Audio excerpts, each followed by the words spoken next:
Hi, how are you? All right, what do you have here today? I have two acetates, one with Aretha Franklin of Respect, and one of Rolling Stones with She's a Rainbow and 2,000 Light Years. These are really cool. Acetates weren't made to last. Every time you play them, they degenerate and eventually get to the point where you can't hear them anymore. But there was a time when these were the premier way to record. Rolling Stones are one of the most, if not the most iconic rock band ever. I mean, it's just incredible how active Mick Jagger still is on stage. He doesn't miss a beat.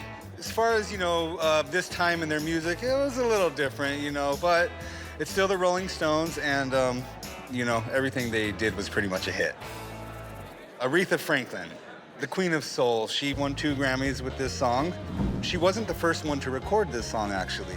Otis Redding recorded this song 2 years prior, and it was a modest hit, but Aretha Franklin's hit is what we know when we hear the song Respect. But what's more iconic about this 45, it doesn't have the socket to me at the end. So they added on later because they thought it would be a better finish.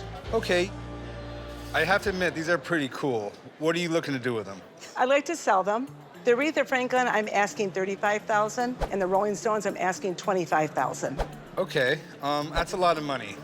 Do you have a few minutes to hang out? My record expert's here. I'd like to have him take a look at these and tell me what he thinks. Okay. All right, I'll be right back. Don't go anywhere. Okay, sure. Well, here are the acetates I was telling you about. They belong to this one. Nice to meet you. Nice to meet you. Very cool. Acetates are very rare, and originally they were cut straight from metal, and there's lacquer on top of it. And the song is etched into the lacquer, and that's what you listen to. And then they would listen to the vinyl to see if it sounds okay, how the mix is, if they want to change anything, which they did change on the Respect single. So when these came out, these would have been like in-house use? Correct. Sent, just to a few people.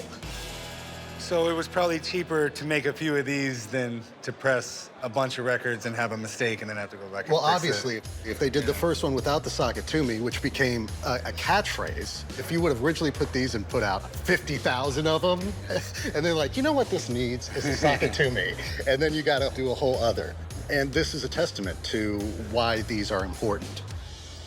Do you want to take a look at these and tell me what you think? Yeah, I mean, they're not in mint shape. But as far as the label and even the patina on this is still really cool for the Respect record. The Rolling Stone label is in fantastic shape. And so would your typical record collector want this, or is this just like an acetate collector that would want this? It would be a Stones collector, which there are many. And, she's the Queen of Soul. I mean, Respect is an anthem, so someone would want that too. She's our Detroit girl. Yes. Okay, well, what kind of value do you think they have? It is tough to price because they are so collectible and they are so rare, it's hard to get even a baseline on them. I think the most expensive one would be the Elvis Presley That's All Right Mama. That went for like $80,000. So I would say I would retail them for $3,000 a piece. All right, well, I appreciate you coming by today. Anytime, brother. Don't go anywhere yet, because I'm sure I'll need you again. Okay, well, I'm just gonna go on a limb and say we're not gonna be able to come to a deal today. You got that right? All right, then I'm not even gonna waste your time with an offer. But these were super cool. Thanks for bringing them in. Have a good day. Take it easy. Thank you. Thanks.